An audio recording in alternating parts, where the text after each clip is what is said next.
If your red velvet cake is super bright red and doesn't look like this, then you have a vanilla cake and not a red velvet cake. And regardless of what people say, a red velvet cake is a chocolate cake. And its most recent predecessor, the Red Devil's Food Cake, contained more cocoa than any of these modern red velvet cake recipes.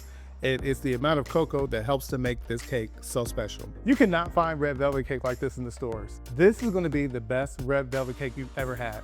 A friend of mine gave me this recipe about 20 years ago or so, and I've been using this exact one ever since. From bakeries, grocery stores, anywhere. I have not found a better recipe than this. When I told you it's easy, I was not kidding. You're gonna see just how easy this is. So I'm gonna start with 1.5 cups of vegetable oil or canola oil, whichever one you choose to use. I don't use olive oil just because it's just too strong. Flavor is just too strong. I prefer something neutral. So vegetable oil, avocado oil, one of those. And then I've got 1.5 cups of sugar. So then I'm just gonna mix these two together. So I'm just gonna give them a mix until they're combined. So the next thing I'm gonna add is 2 eggs. Now I've got the eggs at room temp. Then I'm just gonna add them one at a time. So the next thing I'm gonna add now is I've got a tablespoon of butter extract. I'm not using butter, I'm just gonna use a butter extract because at room temp, the butter becomes more solid and this just prevents that. Plus the butter extract has a stronger flavor. Now I'm gonna add 2 teaspoons of vanilla extract. Now I'm gonna add some red food coloring. So I'm gonna use 1 fluid ounce. Now I've got a mixture of cake flour and cocoa powder. So we've got 2.5 cups of cake flour and 1/4 cup of cocoa powder. I'm mixing half of the dry ingredients now. I've got a cup of buttermilk here, and I'm gonna add half of that. You know, I've been hearing people talk really negatively about KitchenAid stand mixers on social media lately, and they're pushing them aside for way more expensive options. But I've had mine for about 15 years, and I've used it a lot, and the only thing that I've had to do was re-grease it. So I'm gonna stick beside this brand. And I'm gonna add the rest of the dry ingredients. And I love this paddle right here because as you can see, it cleans the sides. I don't have to go in with a spatula and mix around because this has the spatula on the sides. It does it for me. So when I see that that's combined, I'm now gonna add the rest of the buttermilk. You can already see just how easy this is. Almost everything's already done. Everything's already added. The last thing I'm gonna add now is I got 2 teaspoons of vinegar and 1.5 teaspoons of baking soda. And I'm gonna combine them. And this goes in at the very end.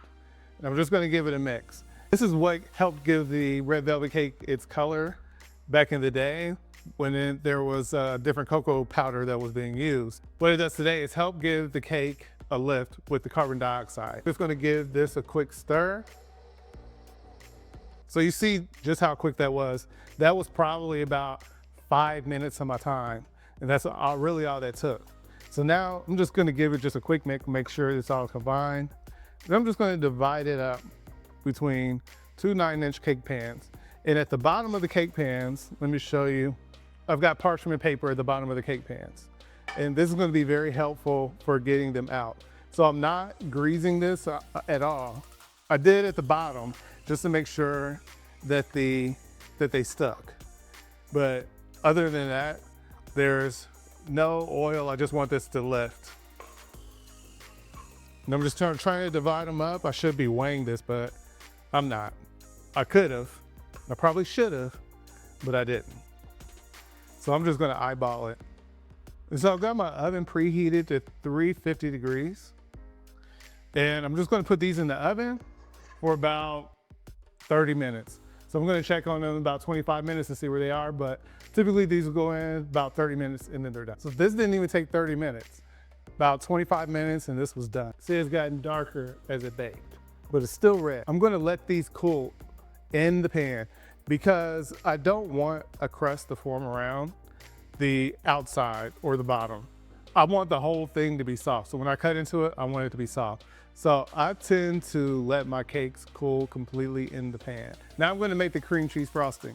This, just like the cake, is gonna be super easy. So I've got 3 packages of cream cheese.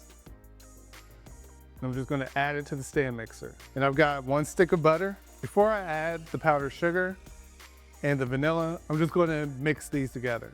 I just wanna make sure it's well blended before I add anything else to it. And it looks like it's there at this point.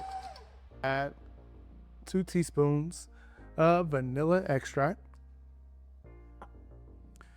And I've got 4 cups of powdered sugar, but I'm not gonna add it all at once because I don't want it all over the countertop and all over the floor.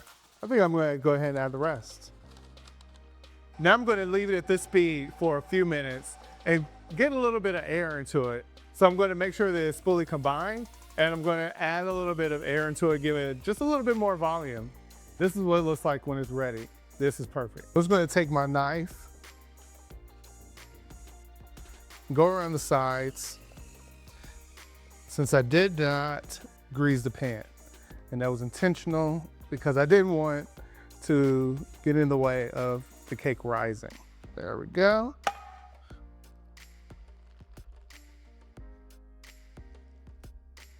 So I'm gonna go ahead and start icing the middle layer. So now I'm gonna ice the top. I'm gonna top it off with some pecans. Some people prefer walnuts. Like, I love walnuts on it too. So it just depends on what you want. So you can put none, you can put some. You can mix them up, you can use a whole different nut. Got a little bit of icing left, just to make a little decorative border. Now let's see what it looks like after it's cut. That just soft, moist, and that's coming from the oil, not butter. So that's the whole reason that I chose to not use butter and not use a creaming method, and instead use oil, because that makes the cake a lot more moist. Now this is what a red velvet cake is supposed to look like. It's supposed to be burgundy, not a bright red vanilla cake. If you don't want a layer cake, this recipe makes 24 cupcakes. But while you're here, make sure you check out my peach cobbler recipe.